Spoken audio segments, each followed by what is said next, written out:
Okay, so we have a reading with many different things, not as long as the previous ones. In the fourth reading of Parshat Mishpatim, where chapter 23 opens, we hear about truth and justice. The Torah tells us about the rules that govern the Jewish judiciary.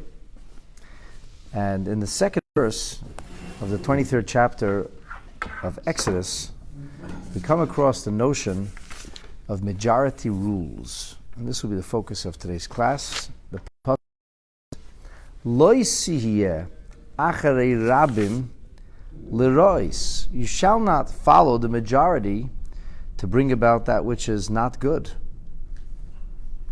V'lo yisane al riv lintois acharei rabim lahatos. What is going on over here? Torah begins by telling us not to follow the majority, and the pasuk concludes by telling us we should follow the majority. So we have a long Rashi that will explain this pasuk. Pasuk Beis, Rashi says, "Leisiyeh acharei rabim lerois." You should not follow the majority when it comes to doing bad. Yesh b'mikra zeh midrashei chachmei Yisrael. This verse has many midrashim that accompany it. Aval ein loshen hamikra miyushav behem al ofnov. However, the various midrashic teachings that are associated with this verse do not settle the verse in its syntax. The verse doesn't flow. It's a very choppy pasuk. So Rashi tells us, Mikan, it is from here, Darshu, that our rabbis expounded, She'ein matin l'chayva b'hachraz dayan echad. That when it comes to a question of a criminal case, when it comes to convicting somebody, so the majority, a slender majority of a single judge is not sufficient for a conviction. So we speak here about the ecclesiastical criminal court, which has not sat for nearly 2,000 years. Now, a criminal court for Jewish people, a Torah court, has to be comprised of a minimum of 23 judges. Of course, the Sanhedrin, the high ecclesiastical court, has 71 judges. But a minimal criminal court has to have at least 23 judges. How is the number derived? That's a good question. And we're not learning about that right now, but we'll get to that. We talk about a minyan, v'yitzilu eida, v'shaftu eida, v'yitzilu eida. That there's an eida, a congregation, or a minyan, that saves, and there's a minyan that convicts. So that gives you 20. Okay. And then you need to have a majority. Interesting. But at any rate, you compare this to the secular courts, for example, in Canada, where I think the High Court of the land, the Supreme Court, has 9 justices, I'm pretty sure, yep. Right? And the average criminal court has 1 justice. With maybe there's a jury in Canada? There is, right? So the jury is comprised of people who were too thick to watch the news. Some people who don't have an opinion before. Right? Who sat in OJ's case? The few people who didn't actually know what happened. So you're not talking about the sharpest blades in the drawer necessarily. And you're not necessarily talking about people who have any kind of background insofar as administering justice is concerned or criminology is concerned. For a Torah court, you need to have 23 brilliant people who have extensive background in academia, as well as the notion of criminology and law. And these 23 people have to deliberate. We don't have this idea of taking the peers or ordinary people who have no background, but taking people who have extraordinary background, who cannot have any vested interest whatsoever. And these are the people who will debate what will happen to somebody who allegedly committed a crime. And how do you decide? So the answer is majority rules. But the Torah tells us that we need a supermajority. And a supermajority we're going to see is Mikan Darshu. From here we expounded that you cannot go in a direction of conviction with a slender majority of a single judge.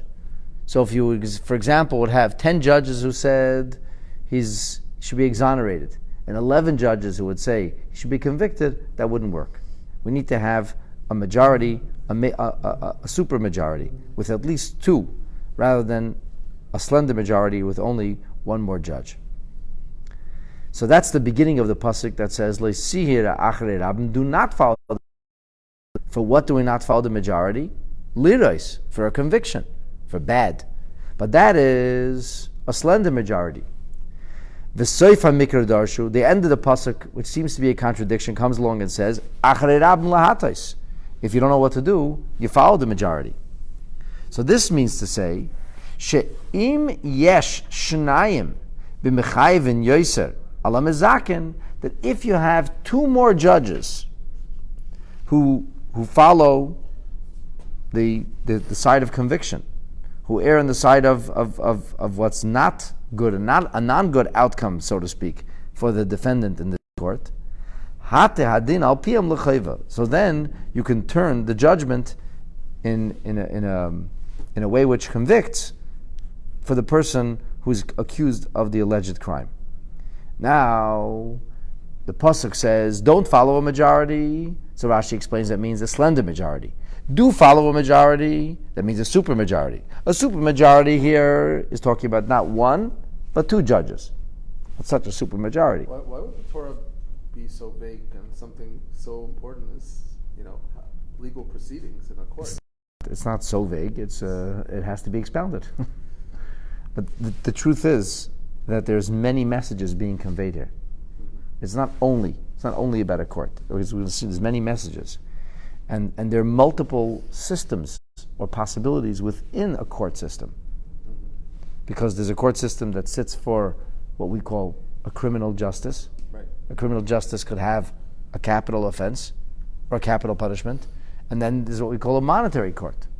It deals with conviction, but it's not going to result in somebody being executed. It's going to result in somebody being obligated to pay. All of this discussion revolves around what we call the criminal court when lives are at stake. However, when it comes to money that's at stake, which the Torah also takes very seriously, over there we do not require a supermajority. Even a slender majority could be sufficient. So party A says, you owe me money. Party B says, I don't owe you any money. And the courts have to decide. The court will decide by virtue of a single voice. Now, what about the middle of the pasuk? Leisan al-riv. What does this mean? So Rashi says Leisan al-riv means Emtza mikra darshu. Leisan al-riv is as if it would say al-rav. Now the rav is in usual typical syntax refers to the spiritual leader of a congregation or a community, or the person who's responsible, who's the senior rabbinic figure, the senior scholarly figure. And in the court setting, it would mean she'ein chelkin al mufla shebebezdin, that you shall not argue on the words of the senior justice. So if the senior justice says something, don't argue against him. There has to be a certain etiquette or a certain respect that's followed. But if that's the case, then nobody will ever be able to say their opinion, because the senior justice will express his opinion and nobody could argue with him. So how will you ever get a majority or a minority? How will you ever decide anything? And the answer is that we have to make sure to hear the opinion of the minor justices before we hear the senior justice, because once the senior justice speaks, you can't argue with him anymore. So from here we know lefikach maschilim b'dinin nefashes min hatzad. When it comes to a criminal court, when it comes to lives at stake, we're going to first hear the opinion of those who sit on the side. What does it mean on the side? So the courts used to sit in a half circle. The senior justice would sit in the middle, and then it would move in a half circle, and the minor justices, those who had just joined the criminal court, would be on the fringes, on the sides. So the ones on the side would begin to speak first. They would hear the proceedings, the case would be presented, and then the court would deliberate, they would think about it carefully, and then they would start to offer opinions. So the opinions would be right, and you don't ask the senior justice, what do you say? But instead, we hear the opinion of the minor justices. We listen l'ktanim shebahem. We listen to the minor opinions, the youngest members of the judiciary. Shoyalin tchila shoyemru daitem. We say, okay, what's your opinion? Where do you think this is going? How would you rule in this case? And in that way, their opinions are unadulterated or not influenced by the opinion of the senior justice. And it would be inappropriate for them to argue. So here's a junior member of the court. He only joined the court yesterday, was just promoted to the court. And here you have a senior justice who's sitting in his position maybe for decades, and he has an opinion. So does the junior member even open his mouth? He's not going to say anything. If he's not going to say anything, we have a miscarriage of justice. Because now it's one person who's deciding the fate rather than an entire judicial proceeding. So the Torah says the judicial proceeding has to work where the minds are first voicing an opinion and only later the major opinions. So it comes out, according to the words of our rabbis then, Kach Pisrain, this is the way we should interpret, or here's how we should explain the pasuk. The pasuk opens and says, "Loisihia acharei rabim lerois." Do not decide the verdict by virtue of the majority. What does that mean? That's how the courts work. That means l'chayev misa, to be able to convict somebody, which would result possibly in a capital offense, in the execution of the accused, the alleged criminal. Do not do so b'shvil dayan echad. A person cannot be decided by virtue of one person, even if he's a very lofty person, a very wise person, a very learned person, a very experienced person, but it's still one person. One person cannot decide the fate of another's life. Until sheyirbu hamachayvin ala mazakin, that you have a significant number of members of the court who are actually deciding to follow in the direction of a conviction. Leisan al rav, do not follow or do not argue on the opinion of the senior justice. Lintas bidvarav, to turn away from his words. The senior justice speaks. We have to take him seriously. He is the senior justice after all, and seniority gets respect. But lafi shehu chaser yud, because it's missing a yud, it's read riv in the Torah. When we read it in the Shabbos, you'll hear it leisan al riv. But riv should be spelled reish yud vez. It's not spelled with the yud. It's spelled reish vez. So therefore, it's read riv, but it also can be read as rav. Darshu b'kein. That's how they learn this. Then the pasuk says, "Acharei rabim lahatais." Always follow the majority. The yesh rabim. In other words, why did we start off by saying, "Don't follow the majority"? And then we say, follow the majority, which sounds like a contradiction within the same verse. Says Rashi, this is to tell us, the yesh rabim, there is a majority, sha'ata neita achareim, that you do follow, even when it comes to a conviction. The emosai, when would that be? Bizman shem shnayim, when you have two. So if you have two voices, two justices who render a judgment and say conviction, so then you would follow the majority. So when it says don't follow the majority, which majority is it talking about? The slender majority. When it says yes, follow the majority, it's talking about the supermajority. One justice cannot bring a conviction. Two justices can bring a conviction. See, the notion that a jury or people who have no background in law should be deciding the fate of somebody based on what they consider to be reasonable doubt is totally unacceptable from a Torah perspective. Reasonable doubt. You could decide the fate of a person, put him in an electric chair because of reasonable doubt, or whether there isn't reasonable doubt. How could you make a decision like that? It was just somebody now who was released from prison. He was convicted of a rape. He never did. They had actual DNA evidence that showed he was never the right person. So who knows who the jury was and what kind of biases they came to the court with, and what background do they have to be able to look into something more deeply and to come with a majority. It could be one person who's an absolute fool who made the decision, and then we have a person's life is ruined. or a person's life is even taken. So in a Torah court, that does not fly. And even though you'll say to me, how could you ever be 100% absolutely sure? We believe that if you follow the Torah proceedings, whatever happened, that's what Hashem wanted. But the people take this very, very seriously. And you should know, as a matter of fact, that when we're dealing with a conviction, that the justices do not eat that day. They have to fast that day. And they take it very, very seriously. And it doesn't take months and months to make a decision. They have to deliberate, and there has to be a decision that day. If they cannot reach a decision, so then we have a situation where the court will have to reconvene the next day. But these are very, very limited. This doesn't drag on for a long amount of time. They presented, the justices will deliberate, they will come to a decision. So yesh rabim, there is a time when you do follow them. Ve'emosai, when is that? Bezman shem shnayim, when you have two. Hamachriyah b'ma'avin yesim and amazakin. So now we know there's a difference between the different forms of majority. When does majority rule? Well, that's the question. All right. Now Rashi continues. Umimash mashanemer le'siya acher rabim lirois, because it says the intimation of do not follow majority to bring about a conviction. Shoymei ani, from this I hear. Aval hayei moyim l'teiva. When do you not follow a majority? Lirois, for what's bad, for a conviction.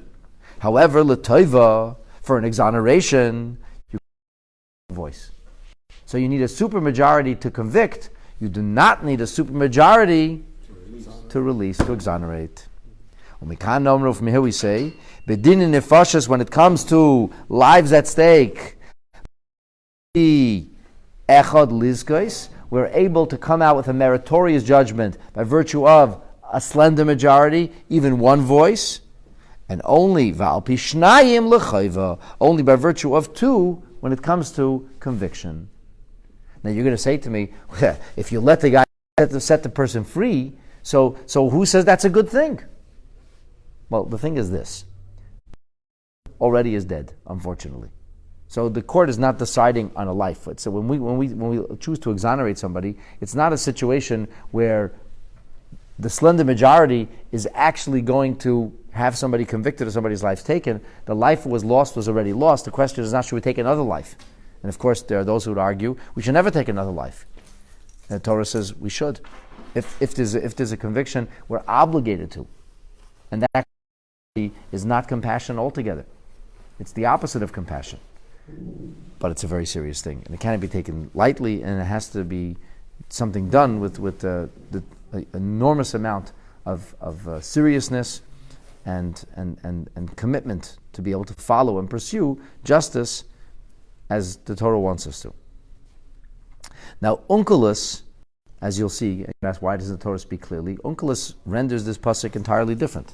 He says, "Loi simna mileilpa mad be'ena chaldina," which means, do not restrain yourself from expressing your opinion. And he says, "Lefiha ivri lashon ivri lefiha targum kachon nidr." So then, if you have to go back to the Hebrew, based on the targum, based on the Aramaic rendering of this pasuk, this is what it would have to say. V'leisan ariv lintais. What does it mean? You shall not express, or you shall not restrain your opinion. Im yishalcha davar lemishpat. If you will be asked to render a decision about something, then don't remove yourself from offering an opinion. That's leisana here means don't restrain yourself from getting involved in a contentious issue or saying, well, I don't want to give my opinion. Why do I need to get involved with this? If I get involved with this, then I become responsible. I'd rather sit this one out. But that actually would not be the right thing to do, because situation, justice has to be rendered. You have an opinion, you're obligated to say something. So a judge can recuse himself when he doesn't know where this case is going. He could say, I feel I'm an engaged party, I feel involved, I recuse myself. If he doesn't know what the actual outcome is, then he could recuse himself. Once you know what the outcome is, you have no right not to give your opinion. So let's say the judge is going to sit because he wants to, it's his friend, or he knows this person, or he believes in the rectitude, the justice of this case, and then he hears all the details, and he says, no, 1 second. I can't set this guy free. I only sat it because I wanted to exonerate. Now I don't feel myself able to exonerate. You know what? I'll just recuse myself. I'm not going to offer an opinion because I don't want to be the one who convicts. I'm the kind of judge who likes to exonerate. So we're not allowed to do that. That's how Onkelos interprets this. And then Rashi goes on to explain how and why he doesn't say this. He says, Vani Eimer, and I say, Yashvai al ofnav kipshutei, that in order to be able to set in the syntax, that this is the way you should say the verse. Kach b'serne. L'siya acher abim lirois, imro isar shoyim matin mishpat.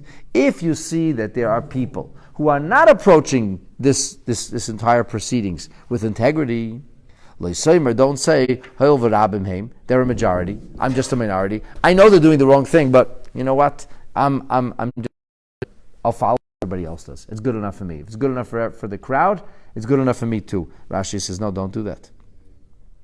I can say, I'll follow what they say, but I don't really agree with it. If you think it's wrong, do not follow the majority. In other words, Rashi is telling us another detail here. When it says don't follow the majority, means if you're sitting in a judicial body and most of the justices are expressing a particular opinion and you think that their judgment is flawed, and you think to yourself, I don't want to be the odd one out. I don't even want to express my opinion. How's it going to look? You're not allowed to do that. And it's uncomfortable when you're sitting in a committee of people and an idea is being expressed and you feel strongly this is the right thing to do. You don't want to be the one to be the odd one out. Why should you be the only dissenting voice? So Rashi says to do that. You have a job, you have a responsibility, then you must voice your opinion, and you have to say what you believe is right, not what everybody else is saying or what's popular. You know, sometimes I sit on the COR's rabbinic board, and we have to make very serious decisions sometimes. It involves people's livelihood, who will get a kosher supervision, who won't get. They're serious decisions. And it's not easy when you're sitting around the table and there's people that may be wiser than you or older than you, and everybody feels a certain way, and you have a different opinion. It's, you want to go along, especially like if you have three deliberations in a row, and each dissenting opinion. Doesn't feel good. Okay. What am I? Am I always the troublemaker? I'm always the one who has a different opinion? Why can't I follow everybody else? But you're not allowed to. You have to give the opinion whatever you believe to be true. And if you'll be the sole dissenting voice, so be it. You can't follow the majority because that's what everybody else says. So there's actually multiple messages being conveyed here. When we say don't follow majority, there's a super majority versus slender majority when it comes to a criminal case, and it says don't follow the majority. Some of them don't follow the majority sometimes could be speaking about a situation where you don't want to offer an opinion because everybody's saying otherwise. It says you have no right to do that. If everybody is saying something which you believe is wrong, you be the sole dissenting voice. You have to say what you think is right. Don't follow the majority. So, you understand how multiple messages are conveyed here?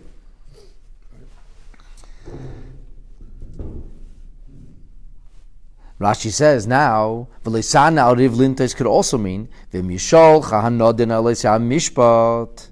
If the person is going to ask you about your opinion, al tanenu al ariv davar haneta achrei oisen rabim. Don't say that your opinion follows everybody else. Lahatas hamishpat v'amitoi, and when your opinion would follow everybody else, you would then turn the verdict from its truth or integrity. Ella emeris hamishpat kasher hu. Job is to say as you believe it to be, and then if they'll follow the okay, the koiler yehei toli b'tzavar rabib. So then in that case, the opinion will follow what the majority did, but you cannot simply say, you know what, I wash my hands of this. Everybody's following a certain way. I'll too. You have to always follow the integrity of what you believe to be right. So this is why the pasuk seems to us, speaking to us in multiple voices here, and we're running late, but I just want to quickly share with you a fascinating insight into this business of majority rules. So on page Kuf Mem Vav, here we have a commentary from the Rebbe on this business of majority rules, which is actually sewn together from multiple sources, multiple edited sources. And the Rebbe brings here that Kosvu Achronim, many of the latter commentaries and sages of the Jewish people write Shekasher Bezdin Machriya Bahalacha Kol Shehi, that when a Bezdin comes to a decision about whatever particular halacha will be, and it comes al pi das roiv chaverov, according to the opinion of most of that body, that judicial body, ein hadavar nechshav psak halacha shel haroiv bovad, then it is not the opinion of a majority of the court, but rather el hamiyut mitztaref, then the minority gets subsumed into the majority, and who renders the decision, who renders the verdict? The court. The court has spoken. So let's say in the Supreme Court in Canada, there'll be a 4-5 decision. So the dissenting opinions will tell you what they have to say, and you'll know what the dissenting opinion is, and then the majority of the court will rule one way, and if 4 justices rule one way and 5 justices rule the other way, then we'll follow the majority of 5 justices, who ultimately rule the 5. But in Torah, it doesn't work like that. In Torah, we say the court has ruled. The deliberations are secret and private, and they do not, in the end, the court has to write up the decision, and whatever the majority will rule, that's how the court will rule. Mashmos hadavar b'pashtasu, the intimation here is, that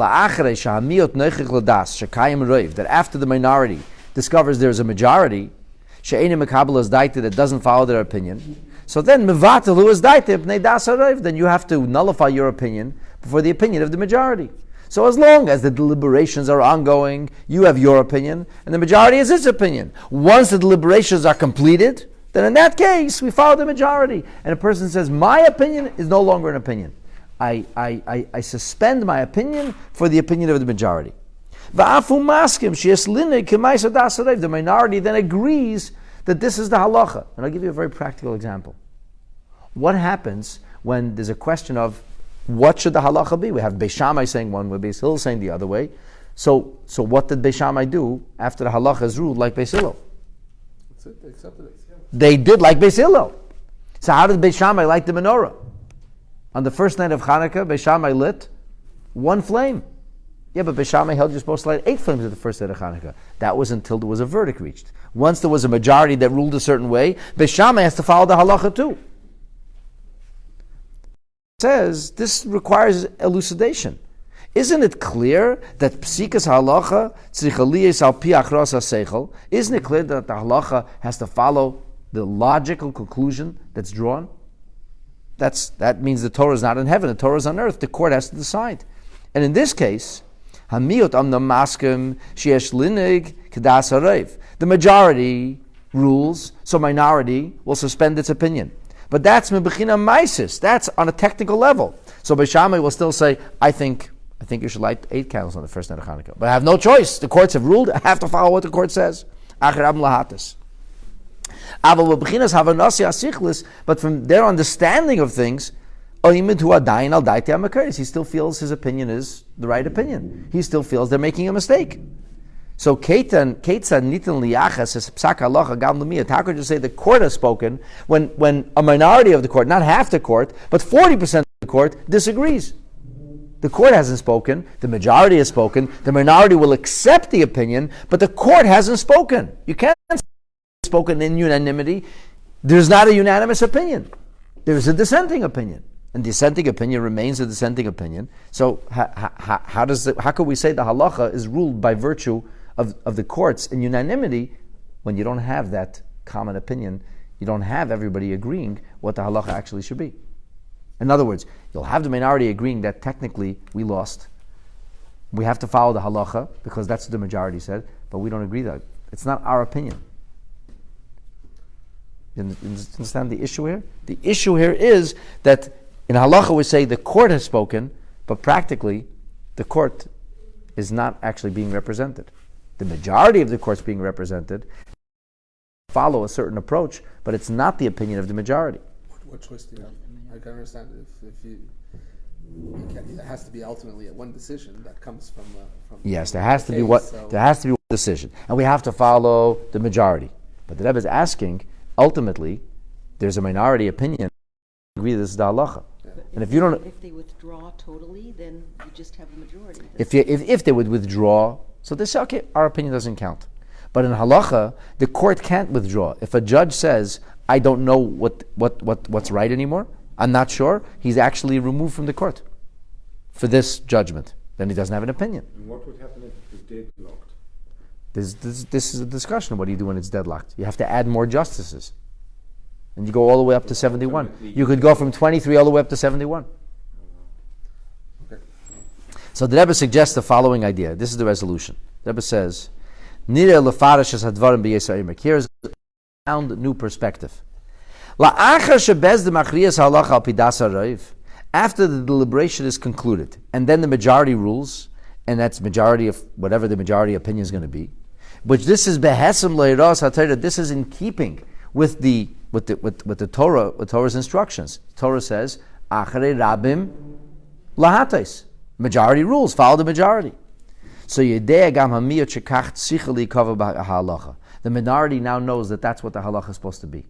And once the minority knows that's what the halacha is supposed to be, because we believe that this is the will of the Creator, because the minority is also Torah scholars and sages who follow what Hashem wants, who learn Torah with a sense of humility, with a sense of obedience to Hashem, then they will return to this idea and contemplate again and again and again. In the end, their opinion will turn. Why? Because they know that's what Hashem wants. And because they know that's what Hashem wants, in the end it will make sense to them too that this must be the actual halacha. Because it follows the majority. In other words, if you would be told, the minor judge is told this is what the senior judge says, what would the minor judge say? I don't even have an opinion. That's what the senior judge says. So the minority gave its opinion. The smaller judges gave. In the end, the senior judge spoke last. So the opinions were taken. You don't change your opinion. The opinions were taken. The tally was taken. And now we have a majority that says A or B. Well, however it's going to be.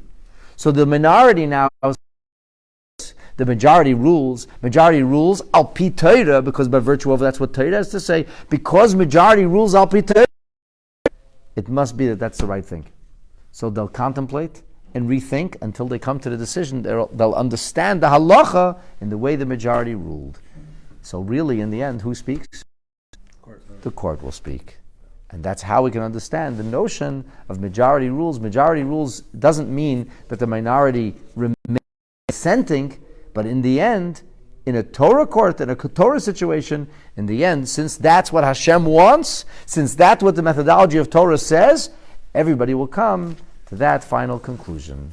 And now you know a little bit of how Torah judiciary functions.